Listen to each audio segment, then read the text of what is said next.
तो hello everyone. तो कैसे हैं आप सब लोग? उम्मीद है आप सब अच्छे ही होंगे। आज हम एक और वीडियो लेकर आए हैं आपके साथ, और आज हम डिस्कस करने वाले हैं जो आपका वीडियो है क्लास 10th मैथमेटिक्स का जो सिलेबस आपका रहने वाला है वो क्या रहने वाला है। मैथ्स में एक्चुअल में हमें पूरे साल में क्या क्या पढ़ना है, कैसे कैसे प्रिपेयर करना है, क्या उसके बेस्ट आइडियाज़ हो सकते हैं, क्या सिलेबस में हमारे नीड है, एवरीथिंग हम आज डिस्कस करने वाले हैं इस रिलेटेड चैप्टर में। आपके पास सबसे पहले स्टूडेंट्स आपको पढ़ना है रियल नंबर्स। और रियल नंबर्स बेसिकली होते क्या हैं, जो भी नंबर्स और नंबर्स के टाइप्स होते हैं और उन सबको हम रियल नंबर्स से जानेंगे। जितने जितने टाइप्स के नंबर्स होते हैं, क्या नंबर्स का पैटर्न रहता है, कैसे उनको हमें समझना है, everything in real numbers. Second chapter हम पढ़ने वाले हैं पोलिनोमियल्स। बेसिकली ये जो चैप्टर है आपके एल्जेब्रिक एक्सप्रेशन से है। छोटी क्लासेस में आपने पढ़ लिया होगा 6th 7th 8th 9th में कि जो पोलिनोमियल्स होते हैं वो किस तरह से ट्रीट करते हैं, क्या टाइप्स होते हैं, कितने टाइप्स के पोलिनोमियल्स होते हैं। और उसके बाद हम पढ़ने वाले हैं लीनियर इक्वेशन 2 वेरिएबल्स के बाद। स्टूडेंट्स, ऐसा होता है कि मैक्सिमम टाइम जो लीनियर इक्वेशंस होती है वो हम सिंगल वेरिएबल्स पढ़ते हैं क्लास 8 तक, लेकिन क्लास 9 से हमारे पास स्टार्ट हो जाता है लीनियर वेरिएबल्स 2 वेरिएबल्स। और 2 वेरिएबल्स का मतलब है कि आपको एवरी इक्वेशन में 2 वेरिएबल्स मिलेंगे। हो सकता है वो एक्स वाई की फॉर्म में हो सकता है वो ए बी की फॉर्म में हो सकता है वो सी डी की फॉर्म में हो, कोई भी 2 वेरिएबल आपके पास रहेंगे। इसके बाद आप पढ़ेंगे क्वाड्रेटिक इक्वेशन। क्वाड्रेटिक इक्वेशन भी एक तरह से भी आपके इक्वेशन से रिलेटेड चैप्टर है, और इसमें आपके जो इक्वेशंस रहेगी वो सिंगल वेरिएबल्स के साथ रहेगी, और आपको सारे क्वेश्चंस का जो सॉल्यूशन करना है वो भी अकॉर्डिंग टू सिंगल वेरिएबल करना है। इसमें कभी भी 2 वेरिएबल्स आपको एक साथ यूज़ नहीं करने हैं टाइप ऑफ क्वेश्चंस को देखकर। इसके बाद आपके पास चैप्टर आता है अर्थमेटिक प्रोग्रेशन। वैसे ये चैप्टर एक बेसिकली आपने छोटी क्लासेस में पढ़ा होगा और इसको हम पैटर्न के नाम से जानते थे, लेकिन पैटर्न में हम कुछ नंबर तक ही जाकर रुक जाते थे।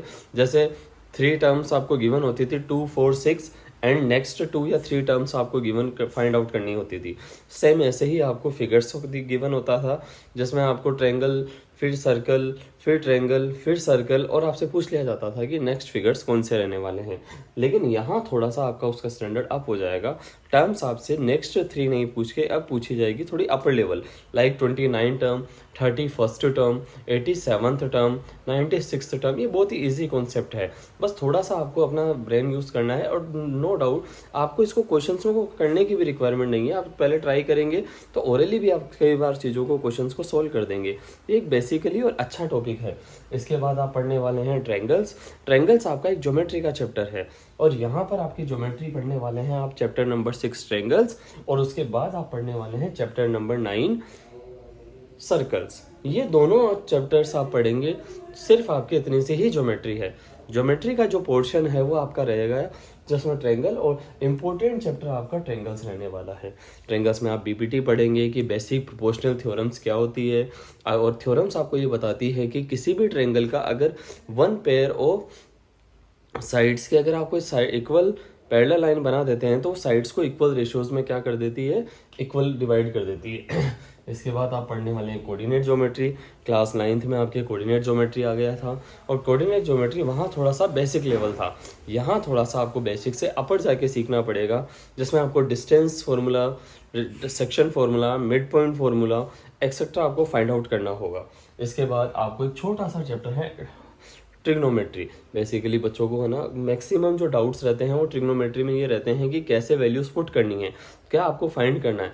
बट दोस्तों ये चीज़ आप ध्यान रखना कि सबसे इजी जो चैप्टर आपका रहने वाला है वो ट्रिग्नोमेट्री ही रहने वाला है। इसी से रिलेटेड यहाँ एक चैप्टर और है, एप्लीकेशन ऑफ ट्रिग्नोमेट्री।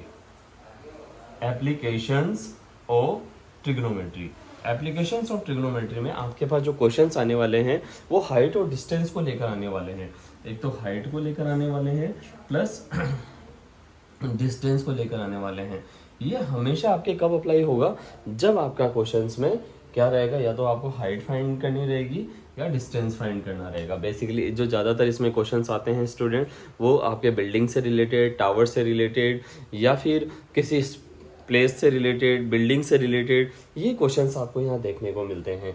इसके बाद आपका चैप्टर है एरिया ऑफ रिलेटेड सर्कल। तो नाम से ही पता चल रहा है कि आपको जो भी क्वेश्चंस मिलने वाले हैं वो सर्कल से रिलेटेड मिलेंगे।